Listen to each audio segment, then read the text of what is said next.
I am stuck in the depths of my mind where I have to constantly battle my demons. Am I here or am I fake? I feel myself slipping away. Welcome to the Megyn Kelly Show, everyone. I'm Megyn Kelly, and welcome to episode 3 of a special edition of the show focused on the fascinating and disturbing case of Bryan Kohberger and the quadruple murder in a sleepy college Idaho town last year. We started the week diving into the gruesome stabbings and got to know the victims a bit. Yesterday, we walked through how Kohberger was identified and the incredible series of events that led to his arrest. Today, we take a look at who Bryan Kohberger is, the man accused of this barbaric crime, atrocities which he denies having anything to do with. As we bring you that story, we are thrilled to rely in part on the fantastic writing and reporting by journalist and author Howard Bloom, who covered the Idaho murders in great detail for Airmail News. Bloom's forthcoming book on the case will be published in the spring by HarperCollins. Hey, subscribe to the show on YouTube and follow me on Facebook, Instagram, and Twitter. If runaway inflation and a festering economic crisis have you feeling increasingly uneasy about the future, it's high time to take steps to protect it. American Hartford Gold, a trusted precious metal dealer, specializes in helping you safeguard your savings and retirement accounts. Now, they can easily guide you through the process of diversifying your portfolio with physical gold and silver. Getting started is as simple as making a quick phone call, and they will arrange for the delivery of physical gold and silver right to your doorstep. Or you can choose to have these precious metals placed in a gold IRA. American Hartford Gold has earned a reputation for trust, backed by an A+ rating from the Better Business Bureau and a 5-star rating from thousands of satisfied clients. Here is an exclusive offer for you. When you call them right now, they will provide you with up to $5,000 in free silver. That's very good. That's more than normal. And they will even throw in a free safe with qualifying orders. So don't procrastinate. Give them a call now, 866-518-2955. Or for added convenience, you can just text my name, Megyn, M-E-G-Y-N, to 65532. Okay, so call 866-518-2955 or text M-E-G-Y-N to 65532. Bryan Christopher Kohberger is 28 years old, but the quotes I read you at the beginning of this episode are from way back in 2011, when he was just 16. It has been reported by multiple outlets, including Bloom in Airmail, that Kohberger wrote often on an early social media platform called Tapatalk. He described a condition he had, or claimed to have, known as visual snow. It's something I discussed with Bloom when he was a guest on the Megyn Kelly Show in March. Watch. Doctors can't even agree on whether visual snow is a psychological state or a disease. And since they can't agree on what it is, they also differ on how to treat it or if it can be treated. What the best sources I found for any insight into this are really in novels. Camus' The Stranger opens up with a character who talks about feeling nothing that eventually leads to a murder on the beach. Sartre in one of his novels, writes about a character that has the same sort of disassociation from the world. It's existentialism on one level, and it's also dislocation from the world on another.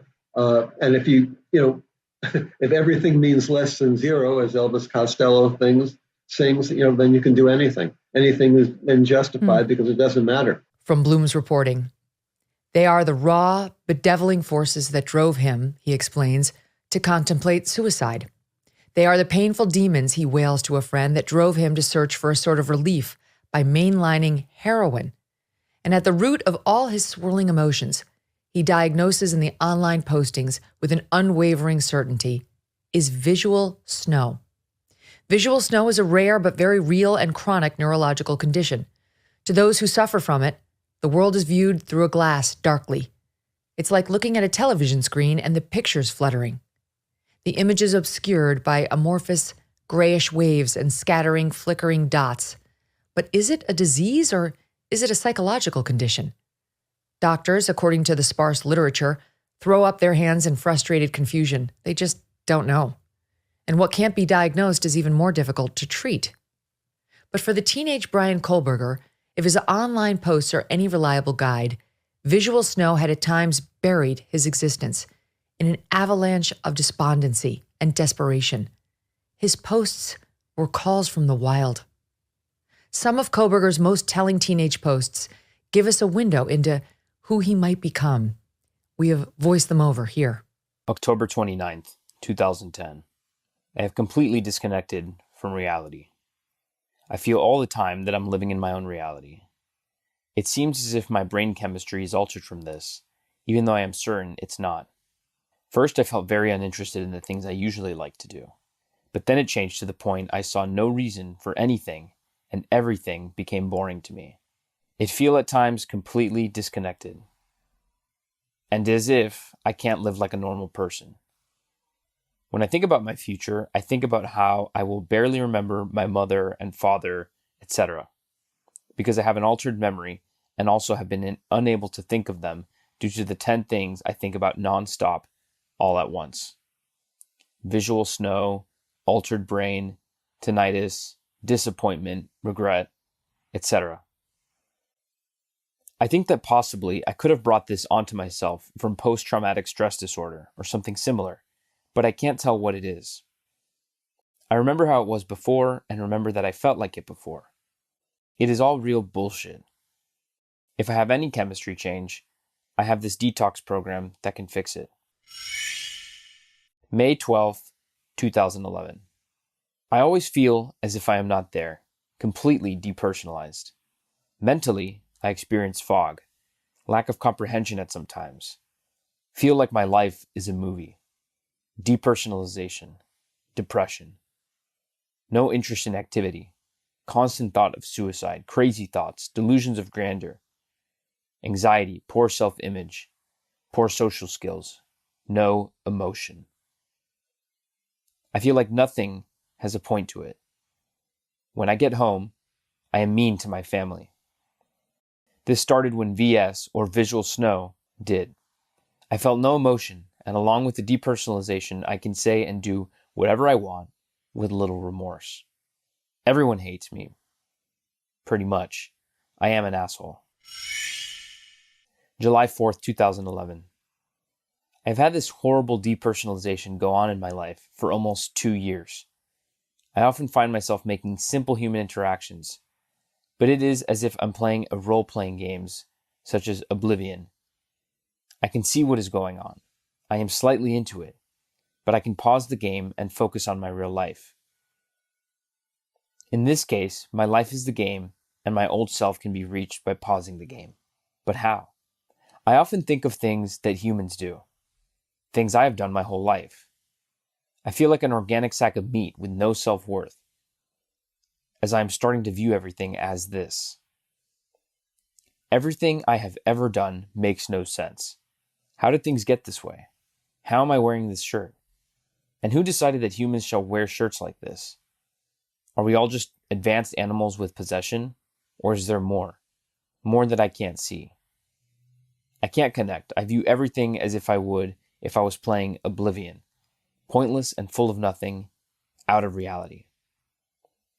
I'm moving out of my house. My last holidays were already lived. But where was I? As my family group hugs and celebrates, I'm stuck in this void of nothing. Feeling completely no emotion. Feeling nothing. I feel dirty, like there is dirt inside my head, my mind. I am always dizzy and confused. I feel no self-worth. I am intelligent, but I feel the opposite. I say things I don't mean.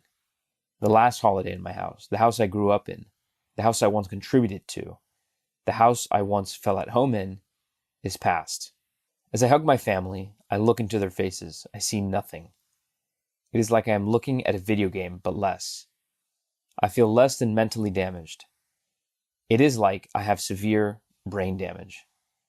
I am stuck in the depths of my mind. These posts paint a picture of a severely depressed, disturbed young man, riddled with pain, feeling himself, quote, slipping away from the bounds of normality, constantly burdened by visual snow and the sound of screaming. Torture. And it wasn't just the posts on Tapatalk.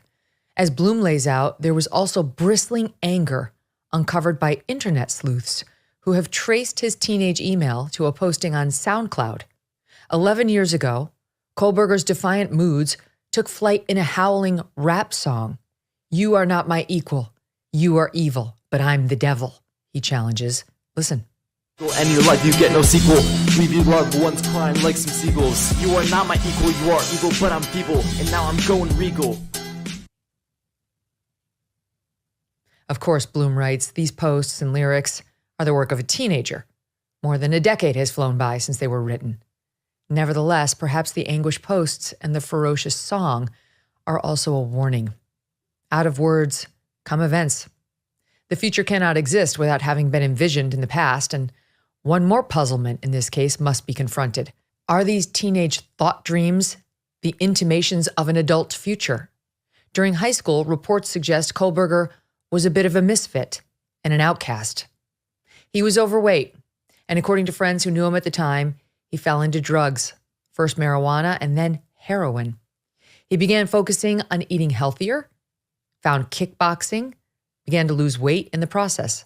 Here's high school friend Jack Bayless speaking to local NBC affiliate King 5 TV. He was definitely heavier set, and that caused issues in school. I believe it was the weight loss first. And I was, I want to say 14 to maybe 16, in between there was the big weight loss. I could be wrong on this, but I'm pretty sure that's what it was. And then it was the drugs. He got into drugs via an acquaintance of his. It was definitely heroin. It was pretty gnarly. But Kohberger was able to straighten his life out, or so it seemed. Whether his internal anguish ever abated is a much trickier question, as we discussed with Howard Bloom. Everyone has talked about how he seems to be planning the murders so carefully, doing this and that.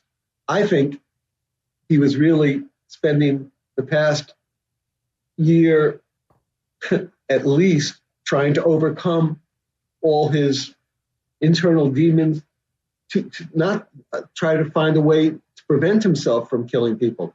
I mean, to this point, he's made a remarkable recovery from a young man, a teenager who used heroin.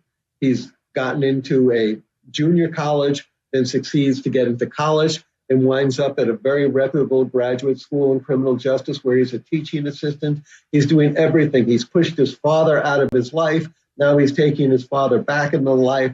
They're going to make a cross-country trip home for Christmas. He's doing all this, and at the same time, he knows who he is and how he will always be an outsider. And he's trying to find his way in, and he really can't. I think that's also an untold story, part speculation at this point, that we want to try to get more of come June. This man who sees himself as someone more sinned against than sinning, and that his life is in its way a horror story. It's also a tragedy too. After Kohberger graduated high school, he went to college at DeSales University in Pennsylvania. He got his bachelor's degree in 2020 and a master's degree in criminal justice in 2022. One professor of his, Dr. Michelle Bolger, who advised Kohberger on his master's thesis in the criminal justice department at DeSales University, she's very well respected, told a Daily Mail reporter he was a brilliant student. Quote, "In my 10 years of teaching," she raved, "I've only recommended 2 students to a PhD program, and he was one of them. He was one of my best students ever," end quote.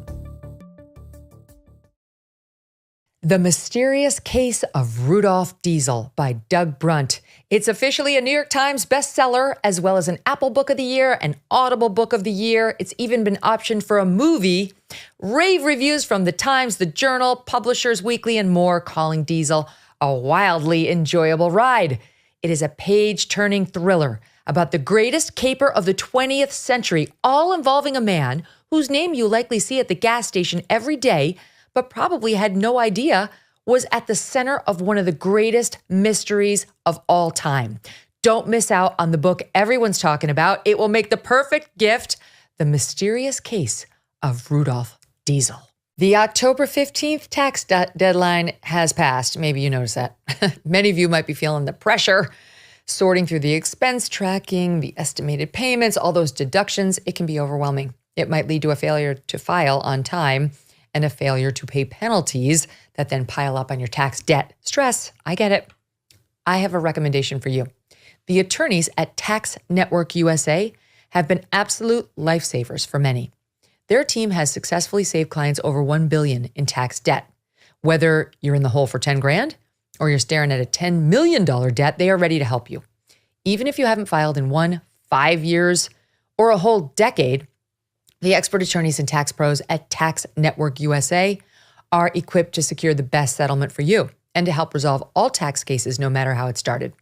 Check out right now, check them out, as these tax debt relief programs are expected to change.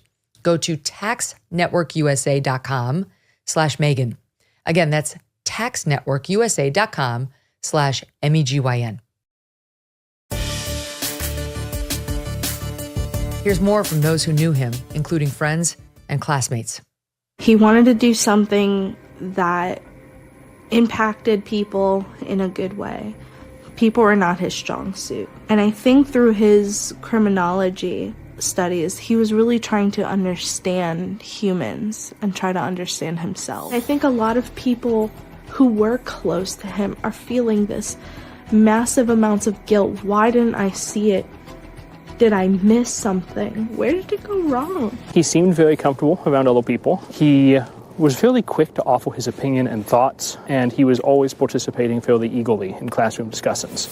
Does anything else come to mind that Bryan said to you in the past that today you think might be of interest? There was a comment that he made, and it was just kind of a flippant guy talk thing.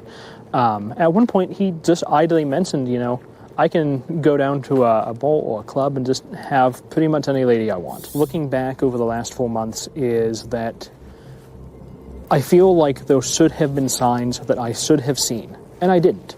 I was blindsided. While Kohberger may have bragged about his luck with the ladies, no girlfriend has emerged at all from any point. One woman posted a TikTok about a date she says she had a single date with Kohberger, which did not go well. Watch. We matched on Tinder. We talked for a couple hours, and then he was like, hey, you want to go to the movies with me tonight? And I was like, sure. We ended up going back to my dorm, and he kind of invited himself inside. He kept trying to touch me, not like inappropriately, just like trying to tickle me and like rub my shoulders and stuff. And I was like, why are you touching me, or what are you doing? And he would just like get super serious, and he's like, I'm not. And I'm like, you are though. And he's like, I'm not touching you. Kind of like trying to gaslight me into thinking that he didn't touch me, which was weird. But then I was like, I'm just gonna run to the bathroom quick. And he was like, okay. And then he followed me to the bathroom, which I thought was kind of weird. So I proceeded to pretend to throw up to get him to leave. He ended up messaging me on Tinder that he was gonna go, and I was like, awesome, my plan worked. And then about an hour later, he texted me and said I had good birthing hips. Some who observed him in his role as a teaching assistant saw a man anything but comfortable. When he was standing in front of the class, it was like he was, in a box. He was very, uncomfortable, I guess. Like, it felt like he was perpetually uncomfortable.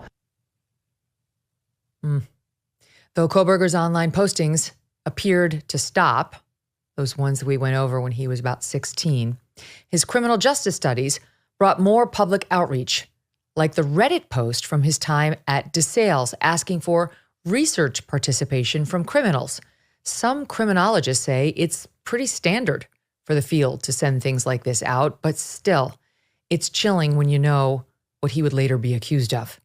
Hello, my name is Bryan, he writes, and I am inviting you to participate in a research project that seeks to understand how emotions and psychological traits influence decision-making when committing a crime.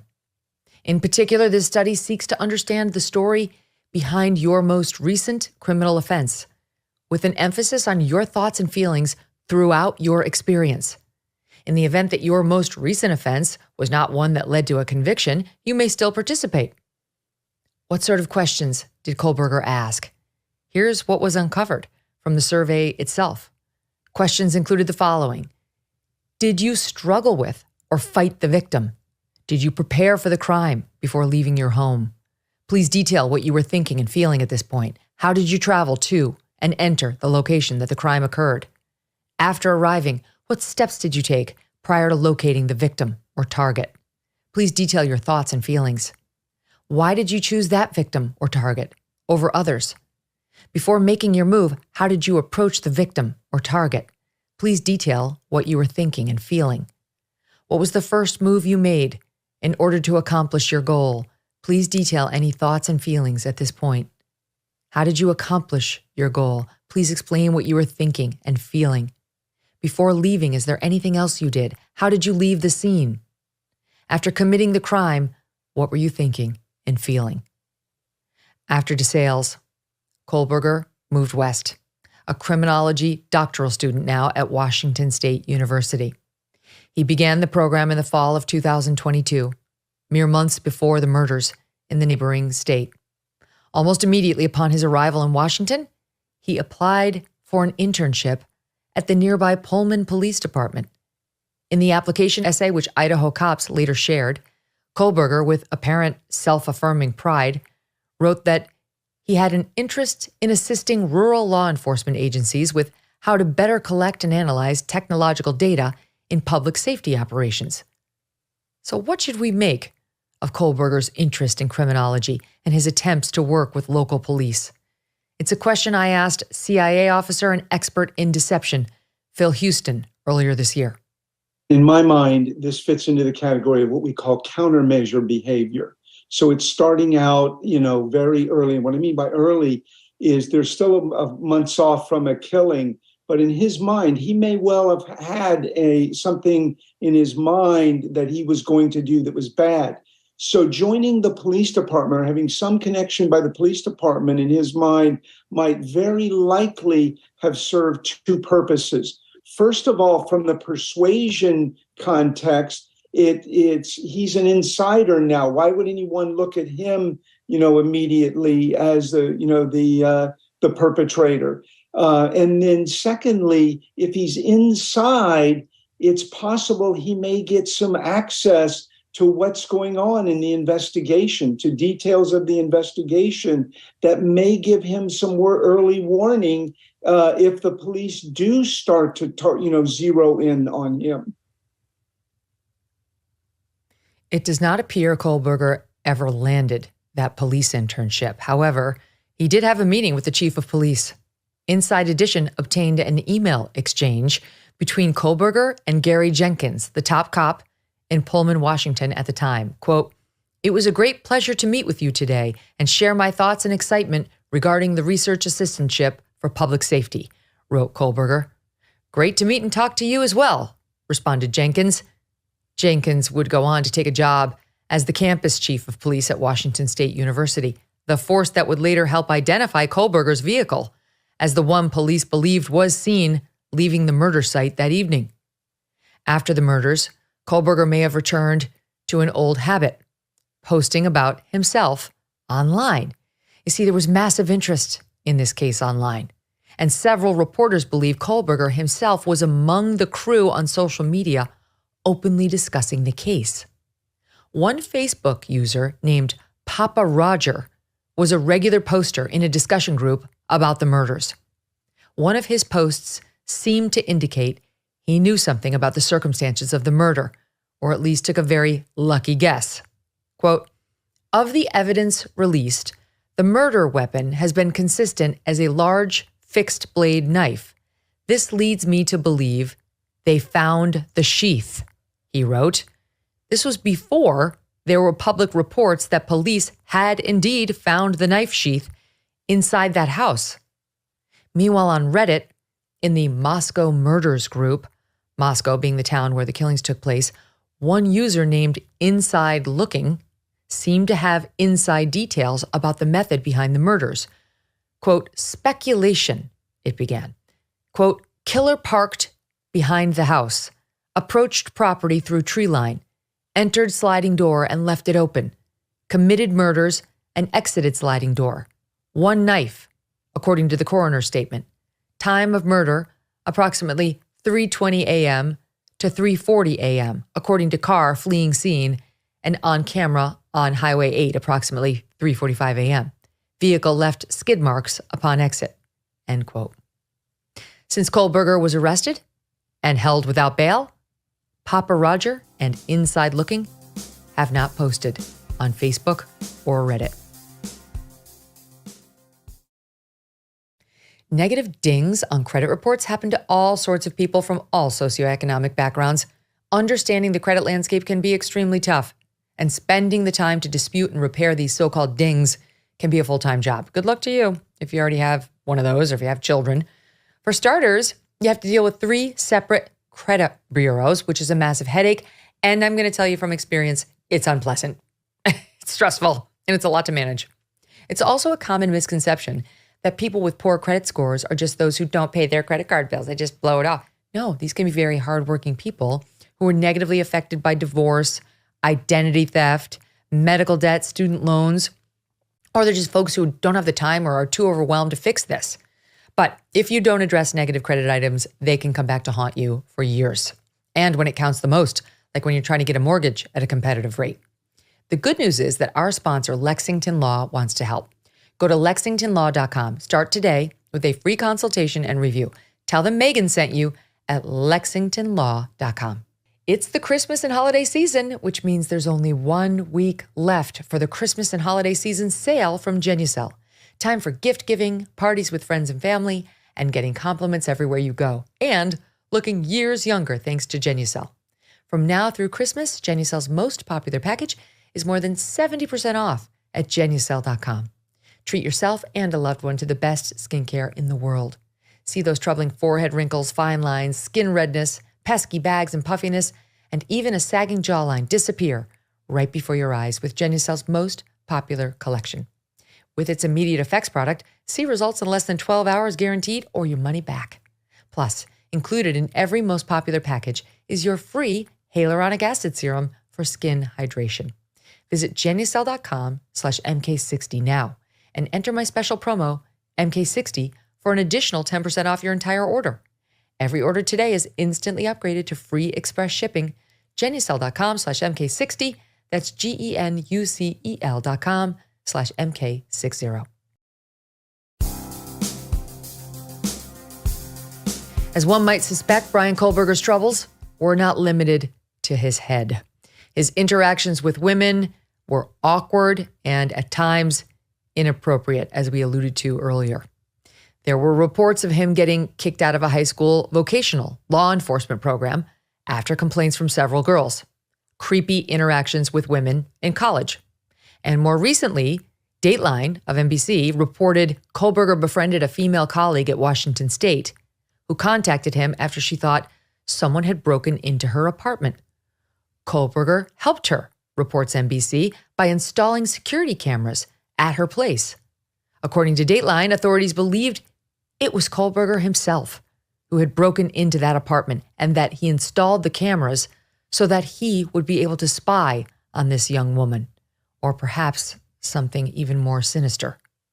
Former FBI criminal profiler Candice DeLong was a guest on this program in January 2023, and she had this to say about Kohberger and women. One of the things I find interesting and possibly telling, a lot of female friends from high school, college, and even recently in his grad program talk about him, various things to say. No former girlfriend or former intimate person has come forward, possibly because, it could be, oh my gosh, was I wrong to be involved with this guy? But I wonder if he simply hasn't had an intimate relationship, a romantic relationship. And the reason I think that is without question, this was a targeted murder, and one of the victims, the two blondes, was brutalized, stabbed many more times than the other one. I think she was probably the target. One of the things that I think of regarding, motivation there was no sexual assault, but there was certainly a display of anger and rage and possibly revenge. There are many murders, and it's happening more lately, by men murdering women in this way. Anger, multiple stab wounds. It's rarely a gunshot. It's stabbing someone, of course, is in their face, personal, I hate you, that kind of thing. And that's what we see here. So I am wondering if there's actually a term for it, Megyn, and it's incel, which stands for involuntarily celibate. So, no lovers that we know of, never mind girlfriends. But what of his family? His mother, Marianne, worked at the same local school district as his father. She was an aide for special needs students. He has two older sisters, Amanda and Melissa, the latter of whom was a mental health therapist. Some reports indicate that both sisters were fired from their jobs after Bryan's arrest. And what about his father, the maintenance worker, the one who flew out to make that long trip across the country with Bryan as the FBI was tracking him? More here from my interview with Howard Bloom. Here's his father. He's 67 years old, doesn't have a ton of money. Clearly, he's a janitor. He's been bankrupt twice. He's going to fly out first you got to go to Seattle. Then you got to fly on another flight into Washington, Pullman, go across country, and then you're going to quickly make a turnaround. And he's looking, I think, and this is what people have told me, to try to get back, make amends with his son, say, you were on the wrong path. I tried to set you right. There was a great deal of antagonism between us, but now things are hunky-dory. This is a bright future. You're going to have a good paying job. You're going to be a professor. All things are good. Little does he know, what's going on in his son's world. I think this trip across America, this father to son journey, is the center of its own interesting little drama. That trip took Bryan back to his childhood home and to the place where police would ultimately arrest him. Reports were that upon making their dynamic entry, police found Kohberger awake just before 1:30 a.m., wearing rubber gloves and packing his trash into Ziploc bags. He did not resist, and the police effected a search of the premises. From his parents' home, police recovered a cell phone, a laptop, 2 containers of a green leafy substance, along with black face masks, a black hat, and several articles of dark-colored clothing, along with a book with underlining on page 118, as well as a Glock 22, .40 caliber handgun, and empty magazines. They also found a Smith & Wesson pocket knife and more. Back at Kohberger's student residence in Washington State, police searched as well, retrieving a stained mattress cover, a computer tower, various receipts, the dust container from a Bissell PowerForce vacuum cleaner, a Fire TV stick with a cord and plug, and what's described as one possible animal hair strand. His childhood home and his graduate student housing, both poured through by police looking for any clue as to why, how, anything tying Kohberger to this crime. The home of his boyhood unhappiness and the adult home to what seemed a new kind of grievance and a freedom now to act on it. Retired FBI profiler James Fitzgerald. Ted Kaczynski was about the same age when he launched his first bomb in Chicago, and then 4 of them right after that. Some people, it takes longer to mature in terms of their criminal sophistication or devolve in terms of their psychological disorders. And I'm not clinically saying that. So who knows exactly what happened? I think a big factor with BK is that I think he grew up in northeastern Pennsylvania. I'm from Philadelphia originally. I know that area. He went to school a little bit away from there. But look what he finally did at the age of 28 or so. He travels 2,500 miles across country. He's far away now, finally, from the tentacles of his parents, of his familial upbringing, the home, the neighborhood where he grew up. And he may be thinking for the first time, I am finally on my own. I can do what I want. I don't have any daily reporting or weekend reporting to any parents or authority figures. This is my opportunity. It doesn't mean he moved out there consciously to kill 4 people. It's just that it was a Jupiter aligning with Mars, with a few other planets in there, and of course not in a good way. We have really this, I say, hodgepodge or mishmash of all kinds of personality issues finally coming together for him. And again, for some people that happens in a good way. You know what? I'm finally going to college. I'm finally going to join the military, graduate school, whatever. This guy, it was about paying back, sort of as we call it, a grievance collector. Some psychologists use that term. All these grievances that built up, the foundations were laid of brick by brick by brick, and it's finally hit sort of this crescendo in of all places, Moscow, Idaho, and this aligns at the same time. And these poor 4 victims are the ones to pay the price for his the alleged grievances placed against him. Grievance and perhaps the related emotion of envy. We're going to get to that soon. Of course, this all presumes that Kohberger is in fact guilty. But what if? What if? Next episode, the prosecution's case against Bryan Kohberger, plus Kohberger's defense. It may be better than you think. We'll see you tomorrow.